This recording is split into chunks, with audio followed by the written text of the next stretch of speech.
Hello everybody, and thank you for connecting. This video is for Facebook. So the intention for this video, it's recorded for Facebook and also for YouTube, but we have some people attending live on Zoom. And in the future, if you want to attend the class live and if you want to watch the class, you can connect with the link on the Facebook page, and that is the plan, because this is the objective for the free classes. It's an opportunity to teach a little. And today I think will be maybe shorter compared to the other days. I will spend less time with the introduction document and maybe more time on the article for vocabulary. So that is the plan. And I hope you can understand me with subtitles if you need, and hopefully the connection will be okay. And hopefully you will enjoy the class and benefit a little from vocabulary and expression. So on the left, you can see the plan for the week. So in the morning at 9 o'clock, we typically have speaking groups, speaking classes at 9 o'clock in Dublin. And it's a very good opportunity to practice speaking with different people, different topics, a maximum of 10 people in general. And it's very flexible. So that's the plan every morning at 9 o'clock.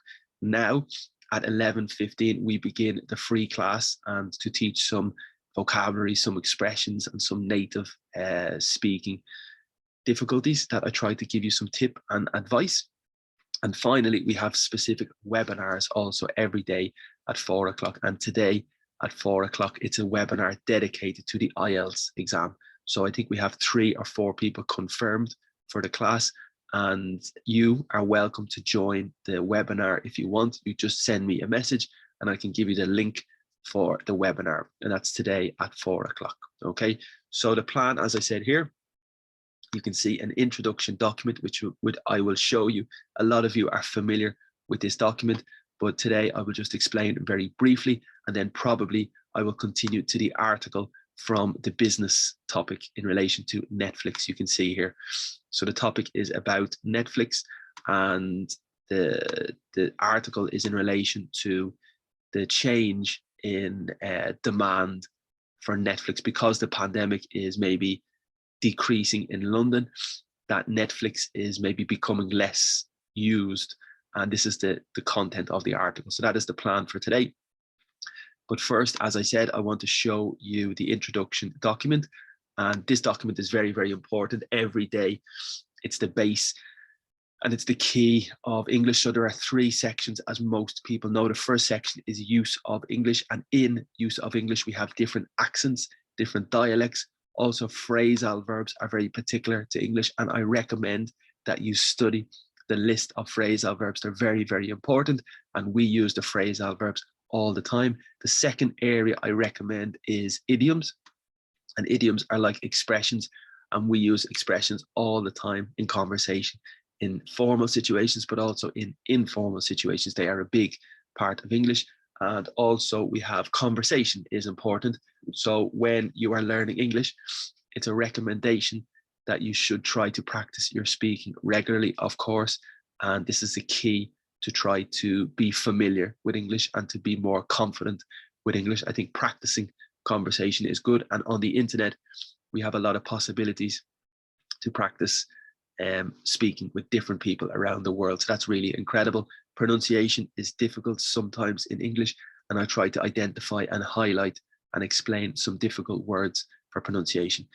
The tenses. So when we speak in English, we have different tenses, and you need to be familiar with the ideas and the differences between the simple. Okay, I'll give you a little introduction. We have the present simple, which is one action you do regularly. Present simple, past simple, it's completed.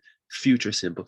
We have a lot of irregular verbs in the past simple, and this is maybe the difficulty to learn the past simple irregular verbs. So that's a big, big area, the irregular verbs. We also have the continuous, present continuous, past continuous, future continuous. And that structure is I am eating, I was eating, I will be eating. The next idea is the perfect. We have the present perfect. I have eaten my breakfast. It's finished, but it's related to the present. And the past perfect. I had eaten my breakfast before my friend contacted me. It's possible. In the future perfect also. So that's a very, very important tense. You can see here the perfect, and also the infinitive. So the infinitive is the base of the verb, normally with the preposition to to go, to eat, to have, to drink, to look. That's the infinitive, and that's a very, very important structure of a verb. Okay, also conditionals are very heavy in the theory in the book. The conditionals are very, very heavy and very strict, but in reality, it's a little more flexible and a little less strict. So maybe when you speak in English, don't worry too much about using the conditionals or making the error, because they're not so strict in reality in compared to the book and the grammar. Okay, and then the active and the passive is probably the final most advanced structure, and basically it's to change the position of the subject and the object. You introduce extra verb to be, auxiliary, and a participle of the original verb. So they're the most important tenses, and they are very, very important for you and for everybody to be familiar always. When you learn English, it's necessary to understand the ideas and the concepts. And finally, the grammar introduction here, we have things like nouns. A noun is a person, a place, or a thing.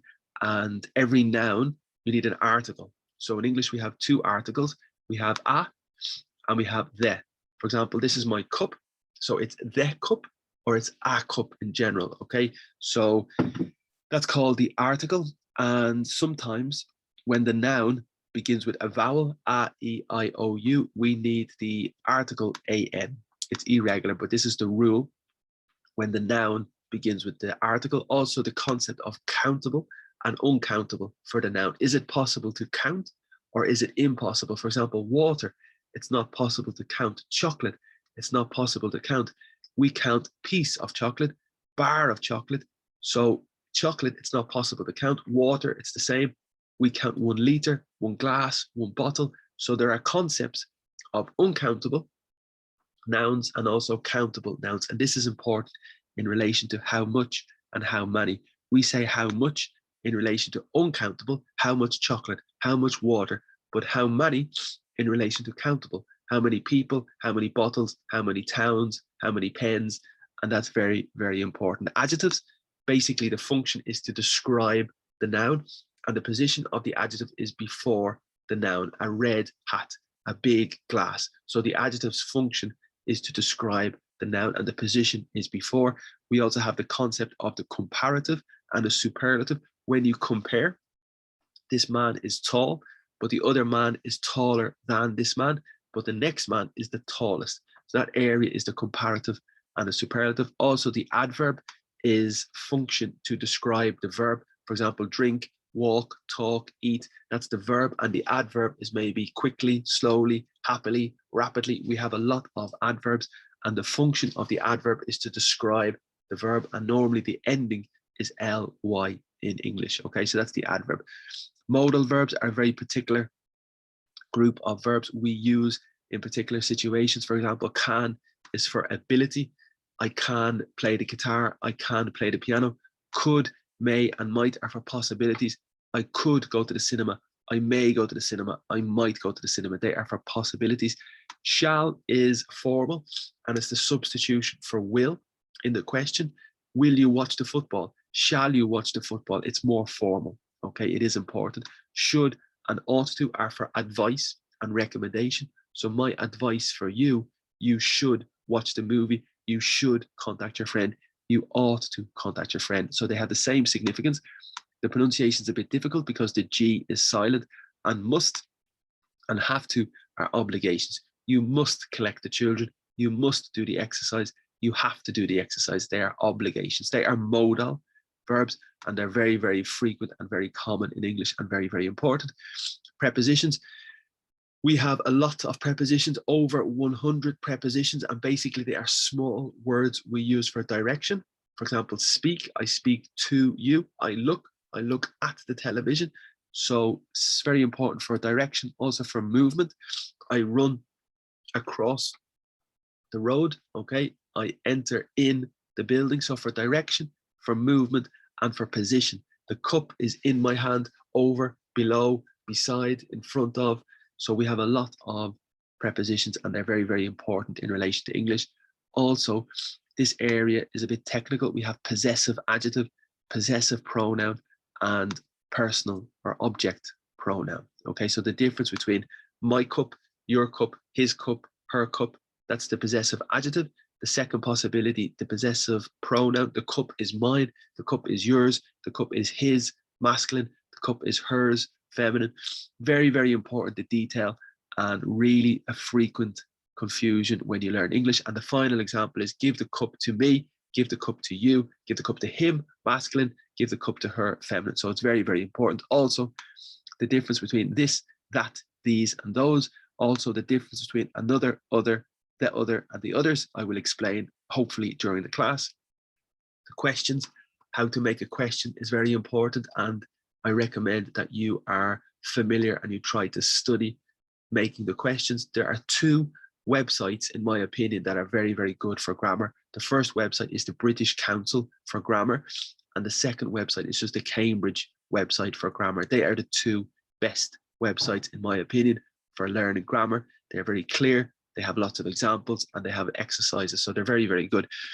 Also, the suffixes and the prefixes are a very good area to identify and to focus on. So I recommend that you pay attention to suffixes and the importance of a suffix to give you an indication of the form of the word. Is the word a noun? Is it adjective? Is it verb? The suffix is a big, big indicator here.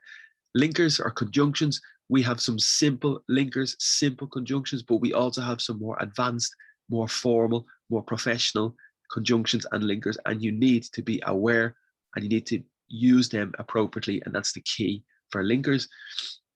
Vocabulary, so specific vocabulary is important, and the best way to improve your specific vocabulary is to read. You should read books, magazines, newspapers. You should read lots of different material in relation to different topics also. So vocabulary is very important to construct and to build, and also writing. So writing is key as well. And basically there are 5 areas in English that are necessary. Writing is one area you need to maintain, you need to practice. Listening is another, speaking is another, reading is the 4th, and grammar is probably the 5th. So there are 5 big areas that you need to maintain to continue to practice your English. And exams. So exams are very popular, and the Cambridge exam is very demanded and very popular. We have the first certificate, the advanced certificate, the proficiency, and the IELTS exam is also a separate exam that's very popular. And today at 4 o'clock, we have a webinar, a class dedicated to the IELTS exam today at 4 o'clock, and anybody can attend if you want. Okay, so that's the introduction. For me, it's maybe the most important document, but today I just want to speak a little about that document, because for me, I want to focus maybe more on real language, real use, a real example. And here you can see, as I said, the article is related to Netflix, and it's very good vocabulary. It's from the BBC, and the BBC again is very, very good for quality of English, for clarity, and for expressions and vocabulary. So it's really good. And now I will begin to read just for pronunciation, and also to identify the tricky and important vocabulary. And after, I will explain the vocabulary and I'll explain the grammar. Okay, so hopefully you can hear me, because my nose is blocked a little. I have a little blocked nose and I sound a little bit funny, I think. Okay, so the Netflix shares plunge. Very, very good vocabulary already.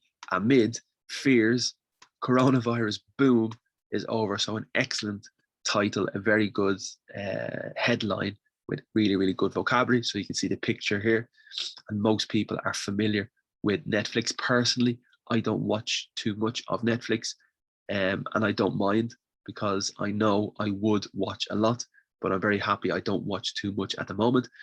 But I know it's very, very popular, and especially during the pandemic. So here, about 3.98 million people signed up for Netflix between January and March. Video streaming giant, so let me make it bigger and I'll just read it a little. Video streaming giant Netflix has reported a slowdown in subscriber growth, sending its shares tumbling. Okay, really, really good vocabulary. About 3.9 million people signed up for Netflix between January and March, well short of the projected 6 million. The company said a lack of new shows may have contributed to the shortfall, adding that it expected this to recover as sequels to hit shows are released. Okay, so again, very good detail with grammar, very good detail with vocabulary. I will explain. The Netflix shares fell 11% in after hours trading to $489.28, wiping $25 billion off the company's market capitalization. The streaming service added 15.8 million new subscribers last year as COVID-19 forced people around the world to stay home. Not too difficult. Much of that growth came in Asia, where Netflix added 9.3 million new subscribers in 2020, an increase of about 65% over the previous year. So in English, the numbers are very important. So when you learn English, it's necessary that you are very accurate and very precise with numbers. And in this article, we have a lot of data, a lot of statistics, a lot of numbers, and that's definitely very important for people when you learn English. So hopefully you can learn and pay attention and improve your use of numbers, because it's a massive part of English. And I'll just continue a little, but the pandemic has proven a double-edged sword. That's a fantastic expression for Netflix, because it also disrupted its production pipeline. Okay, and here you can see the picture. These dynamics are also contributing to a lighter content slate in the first half of 2021, and hence we believe slower membership growth. The company said its quarterly letter to shareholders. Okay, so difficult, but very fluent and very good. So first, the word is share, and yes, we have the verb to share, which I think is compartir. So for example, it's typical for children to share. You recommend for the child to share the toys, share the food. And there is an expression, sharing is caring. And that means it's very good to share. And in relation to business, we have a share, which I think is accione in Espanol. A share is like a part of the company, a piece of the company. And a shareholder is the person who possesses, who owns the portion of the company, because the verb is to hold. So a shareholder in Spanish is accionista. Maybe in Portuguese, it's possibly similar. So very, very good vocabulary. And here, it's the shares of the company of Netflix plunge. So this is really, really, really good vocabulary. The verb is to plunge. It's typical with temperature. When the temperature drops very, very quickly, we say to plunge. So the plunge is very dramatic fall. In the gymnasium, in the spa, we have a plunge pool, and this is the water. You jump in the water when you're very tired and you feel awake because the water is very, very cold. So a plunge pool is this special water that is very cold that wakes you up. Okay. Also, we have an expression to take the plunge, means that you make the big decision. So for example, a new television. If you want to buy a new television, but you have a lot of doubts because of the money, it's maybe very expensive. You have a doubt about the location at home, but finally you take the plunge and you buy the product. So to take the plunge is maybe to take the action and to make the decision. It's very, very famous. Maybe in relation to marriage, if you take the plunge, it could be that you decide to get married. And as I said, the temperature plunges and the significance is drops, and very, very typical. Also in the bathroom, we have a plunger. So the object in the toilet, when you need to clean the toilet or clear the toilet, you need the object, the stick with the suction. So that stick is a plunger because you have to plunge the stick to clear the toilet. So that is the specific vocabulary, a plunger. And here, the value or the money of the company, the shares, acciones, plunge. Amid is a preposition, and you can recognize mid like middle. So it is very important. Amid really means in the middle. For example, now it's April and we are amid spring, and that means in the middle of spring. It's a bit formal. And also you can say amidst. So it's very, very typical English, very good quality. And you can say amid the pandemic, amid the problem. It means in the middle of the problem. And it's very good, very formal probably. And here it's in the middle of fears. And also a fear is a noun. It is a verb as well, to fear. And then afraid is the adjective. And that's the difference really. So a fear is a noun. So you have a fear, but the adjective is afraid. You are afraid. So typically with an adjective, we use the verb to be. So you are afraid. But typically with the substantivo, or typically with the noun, we use the verb to have. So you have fear, but you are afraid. Okay. So very, very important. Also, we have another adjective, scared. And we have another adjective as well, scary. Okay, so there are two adjectives. And ed is typically your sensation. For example, bored. I am bored. I am excited. I am scared. But the movie is exciting. The movie is boring.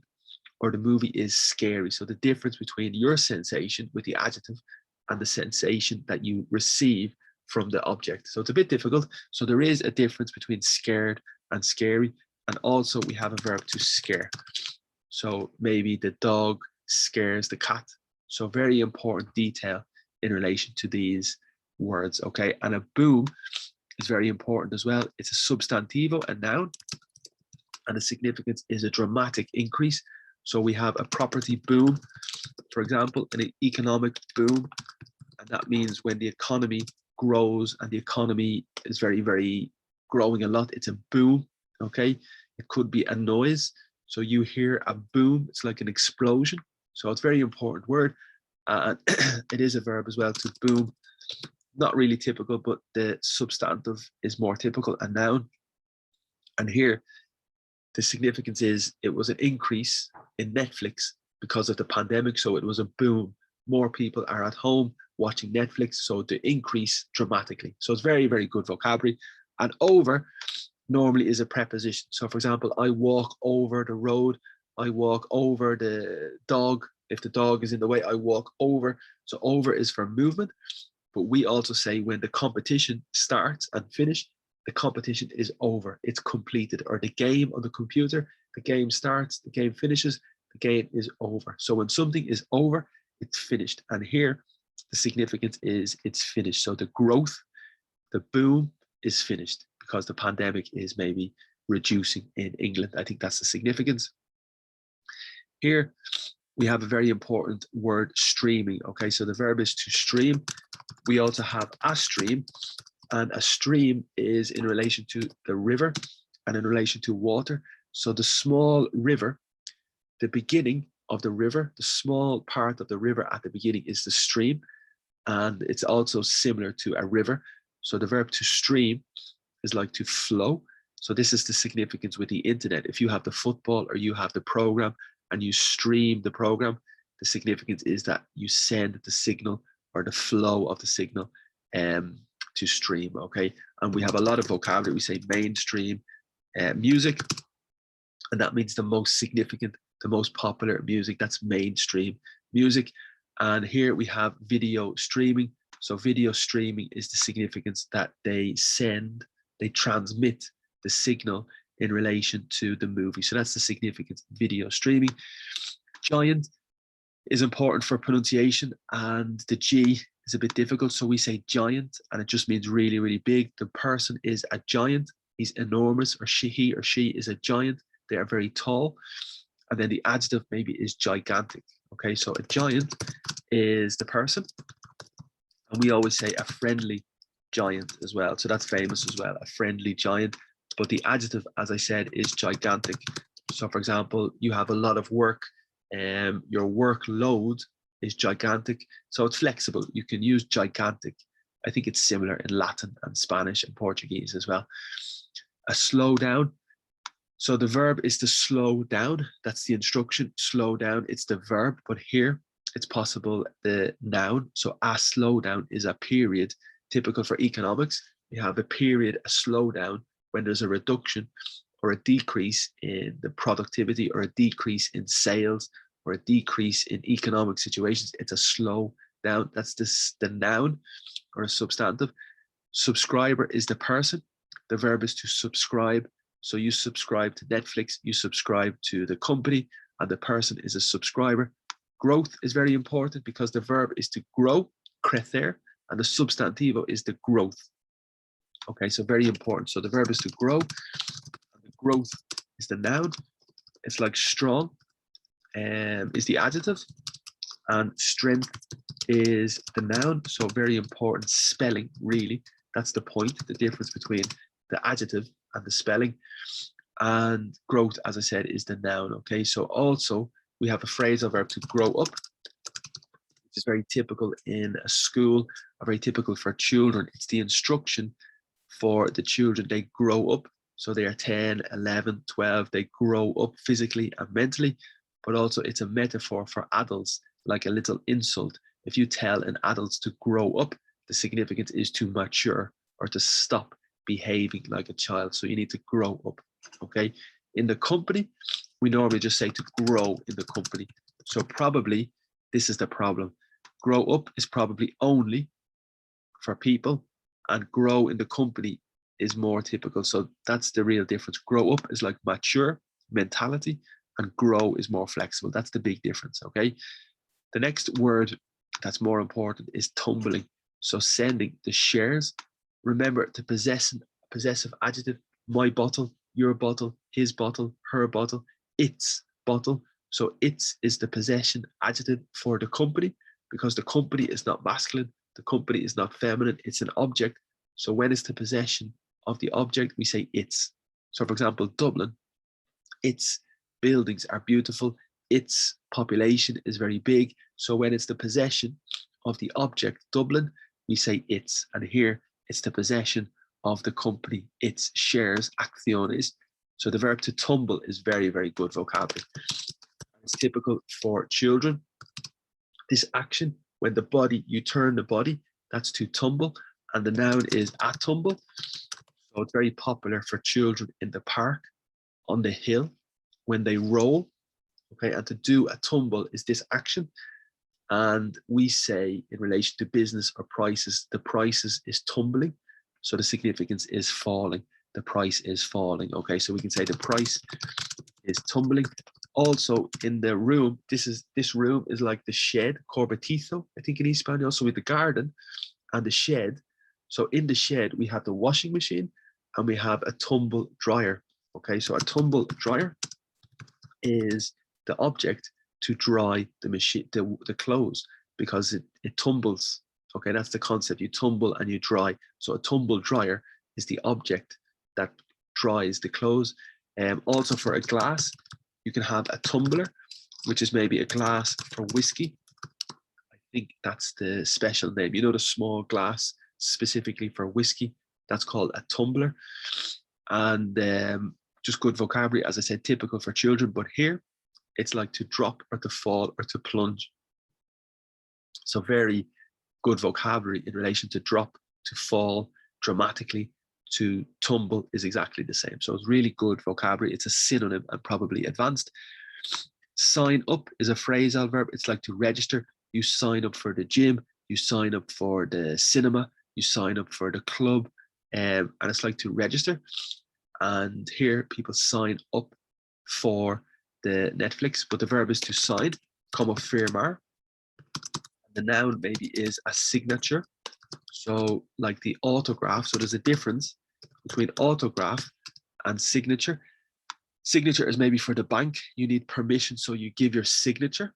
But autograph is maybe from the celebrity. So you go to the celebrity with the paper and the celebrity signs an autograph. That's the difference between autograph and signature. But the verb is to sign.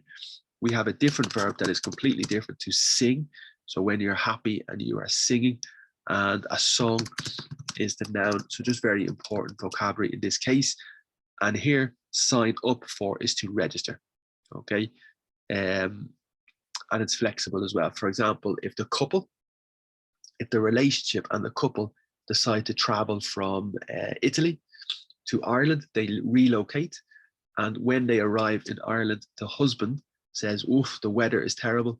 I did not sign up for this weather. So I did not agree to this weather. So it's a little flexible and you can use it in that context. I did not sign up for this weather. I did not commit.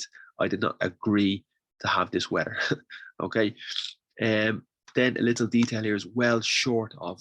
So they projected, the company projected, the goal was, the objective was 6 million, but finally only 3.98. So this is short, because short is the adjective, tall is very tall, and the person is very short. But in relation to objective, goal, a target, and you are short of the target, you do not reach the target.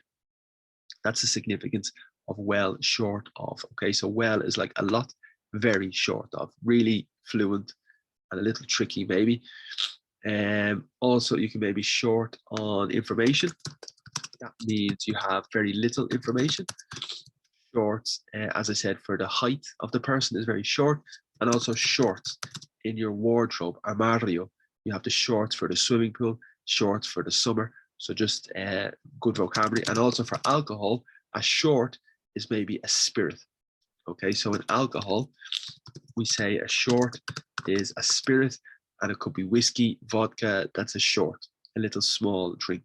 Okay, there is a verb as well to shorten your holiday, for example, and that means to cut your holiday. So you have 2 weeks of holiday, but finally after 10 days, it's necessary to return to work because you have a problem. So you need the verb to shorten your holiday.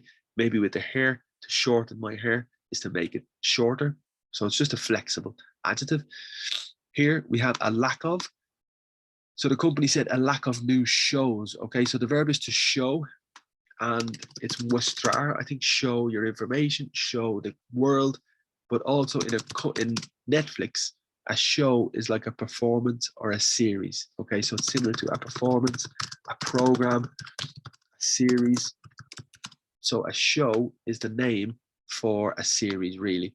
Okay, so here we have new, like a lack of new series, and a lack of is una falta, because the verb is to lack. You lack information, you lack motivation, you lack enthusiasm, and it means you have a shortage. Okay, so you lack enthusiasm, you lack information, and in Spanish, as I said, it's probably una falta, or sorry, faltar, because the noun is a lack of. Very, very famous, very common, very typical. In Ireland, we have a lack of sun, a lack of heat, and it's like a shortage of. So really good vocabulary and really, really nice. And here, a lack of new programs, a shortage of new programs may have contributed. This is difficult because it's the modal verb, might, may, could, exactly the same, but it's in the past. And to create the modal in the past, this is the structure. Might have plus the participle, might have gone, may have gone, could have gone. So it's the participle plus the modal plus have. That's the construction of the modal in the past. It's a little difficult, but it's very, very good. And again, the shortfall has the same significance of the lack, because remember, fall is this action. So the shortfall is the reduction in your objective. Okay, so it's very, very good. So for example, the projection for the government with money, the government predict a lot of money they will receive, but finally the real number is short. So the shortfall is the difference, I suppose, in that just little example. Recover, no problem. As, remember, as is very flexible. There's 2 or 3 significances of as. As can mean because, as can mean while, or as can mean like. So for example, I go to the shop as I need milk. So I go to the shop because I need milk. I go to the shop as you go to the cinema. So at the same time, while I go to the shop, while you go to the cinema, or you look the same as my friend. So you look the same like my friend, for a comparison. Okay. A sequel, I think, is similar in other languages.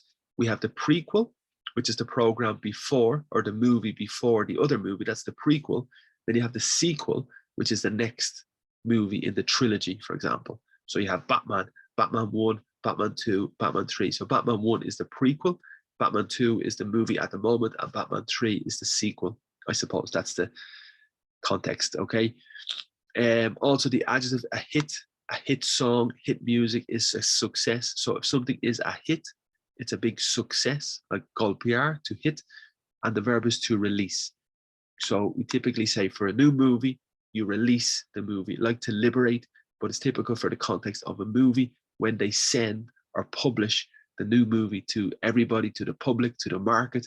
It's to release. Okay. Also at the weekend, it's a metaphor. Well, it's another context. When you're working Monday to Friday and you're very tired, Friday night, you need a release for yourself. You need to watch a movie. You need to meet a friend. So you need a release in relation to your social life. You need a release, or we also say an outlet. Okay, so for example, the restaurant is an outlet to meet your friend. She or he is an outlet for you. It's a possibility. It's an option for you to relax. And that's it as well. The next expression in the next paragraph is this one, wiping $25 billion off the company's market capitalization. So the verb is to wipe, and it's typical to clean. So if my table is dirty, I need to wipe the table. If I'm crying, I need to wipe my eye. Okay, so to wipe the tears, lagrimas. Okay, so to wipe the tears away, because they are here and you wipe them away. To wipe the table, as I said, is very typical. To wipe the floor is an expression, and that's a joke. So to wipe the floor with somebody is to completely destroy in sport. So if you wipe the floor with your friend at tennis, you have the victory. You absolutely dominate. So you wipe the floor with your friend in sport. You completely dominate and you completely beat, como vencer in Espanol, okay? So to wipe the floor with somebody is to beat convincingly and to really dominate in sport, okay? Also, we say to wipe your eye is a metaphor. So number one, it's literal, to wipe your eye. But the second significance is like to do something for your advantage at the disadvantage of the other person. So for example, there's a job application, one position in the company is available and you apply and your friend applies, but you decide to contact the manager privately. So you get the job because of your secret action. So you wipe the eye of your friend. So it's a bit difficult, very advanced, but it means that you do the action for your benefit and somebody loses or somebody has the disadvantages. So to wipe your friend's eye is to maybe cheat your friend or to take the advantage of your friend, I suppose. That's the best translation. Aprovechar in a negative way. Take advantage of your friend in a negative sense. Okay, so that's a possible expression, to wipe somebody's eye. In the car, we have the verb to wipe, and the window is, you have the object, this is the wiper. Okay, so a wiper is for the car, and we say a wind screen is the car, and the screen is the glass that protects the wind. So a windscreen wiper is the object that cleans the glass on the car. Okay, so just specific vocabulary. We have a baby wipe, which is a specific type of material to clean. You know, the material with the perfume and the material with the detergent. It's a special type of cloth, and that's a baby wipe to clean the baby, really. That's the type of product in the shop, baby wipes, okay? So here the phrasal verb is to wipe off, and it means to eliminate or to clean in relation to money. So you go to the restaurant and it's necessary for you to pay €20 for your food, but the manager says, no problem, I wipe it off. So I eliminate the bill. It's free, I wipe it off, okay? So here, in relation to the company, it's 25 billion, but they lose 25 billion, so it's wiped off. Okay, so that's the significance, to lose the money. And there is another phrasal verb, to wipe out, which is negative, to eliminate in relation to people or relation to animals. For example, dinosaurs. This is the typical example. Dinosaurs, obviously, today don't live here. So dinosaurs are finished. So dinosaurs in the past, the people wiped out the dinosaurs, and that means they maybe eliminated the dinosaurs. So it could be very, very negative for people, like genocide, I suppose, is the specific word. And also it's more flexible and metaphorical for people. If you're very, very tired, you can say, I am wiped out, and that means really, really tired. Okay, so that's typical as well. And I suppose they're the most typical phrasal verbs. To wipe off is to remove, or to wipe out is to eliminate. Okay, so very tricky and very important. And I think that's a good example of vocabulary. The next two paragraph, no problem. Just the verb to force. The next verb is the infinitive. I force you to read. I force you to watch. So typically after force the person, we have the infinitive. And that's it. I think that's the most important. The final expression is here. A double-edged sword. Very, very fluent, very advanced, very native, in native conversations for native speakers. It's a very good expression. So a sword, I get the translation in other languages here. A sword is typical for the warrior. The warrior has the sword, okay? And you can see here the translation, I think, in other languages: Bulgarian, French, German, Hebrew, Hindi, Italian, spada, okay? Polish, Romanian, Portuguese, espada, Spanish, espada, okay? So a sword is obviously the object for the warrior or the soldier, a sword. And here we have an edge. So very, very difficult expression, but very important. So an edge is borde. So the edge of the sword is the side of the sword, okay? So basically the sword has two sides. So one is very dangerous and one is maybe very positive. So for example, you have a new job. So one side is fantastic. It's a great opportunity, the new job. But the other side of the sword, of the action, is you have less money. Okay, so you're very happy with the job. It's a brilliant opportunity. But on the other hand, you have less money. So it's a double-edged sword. It's a very, very famous expression. A bit difficult, my explanation, but it means that the pandemic has been a positive and a negative for Netflix for different reasons, okay? Pros, cons, benefits, disadvantages. So a double-edged sword is a very, very famous expression. And the pipeline, I suppose, is very typical in business. A pipe is like tuberia. In the room, you have the pipe, okay? It's for the water, that's the pipe. And the pipeline is in production, okay? So in the factory, you produce the product, and the pipeline, so this is the line. You start the product, you send the product, they prepare the product. That's the pipeline. And at the end, it's finished, but it's typical for you. So for example, what do you have in the pipeline? So are you working on a project? Do you have something at the moment you're preparing? You have something in the pipeline in the near future. That's very, very famous expression. I have a new project in the pipeline. And that means you have a new opportunity, a new project starting soon for production and the process. So it's a new project you are starting very, very soon, okay? And for me, that's the most important vocabulary from that article. Tricky, because sometimes it's boring. Sometimes it's tedious. In English, we have a word tedious, which means very, very difficult, a lot of detail. And especially every day, if you follow the class, it can be very, very tricky. But thank you for your attention. Thank you for maybe watching. And hopefully the vocabulary will help. It's very tedious. It's like very, very difficult. And this article is not too difficult, but some good vocabulary. That's the reason I like this website, because it's very clear. It's very good quality. But at the same time, you have good vocabulary and good expressions, okay? So that's the explanation. Maybe now to finish, I will just explain one or two expressions.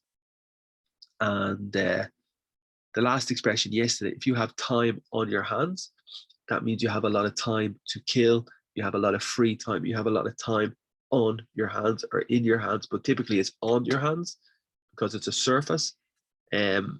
Normally it's flexible in my hands. The football is in my hand, but here you have time on your hand. It means you have a lot of time, free time. So that's famous. But the next expression is also very famous. The verb is to tie. We say to tie the knot is an expression to be married. So the knot is the nudo in Spanish and Portuguese, no. In your shoe, you tie the knot. In your hair, you have a knot.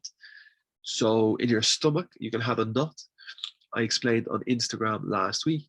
So here, if your tongue is your lengua, that's your tongue, okay? And if your tongue is tied, it's not possible to speak. So in an argument, if I have no comment in the argument because the other person is winning the argument, I have nothing to say. I'm like, so my tongue is tied. So it's not, I cannot speak because I have nothing to say. So it's a very, very famous comment. It's a very famous insult, maybe. It's a very famous expression that you are tongue-tied. And the significance is you cannot speak in the argument because maybe you are losing the argument or you have nothing to say. We have another expression, the cat caught your tongue. And that's the question. We say, has the cat caught your tongue? And that means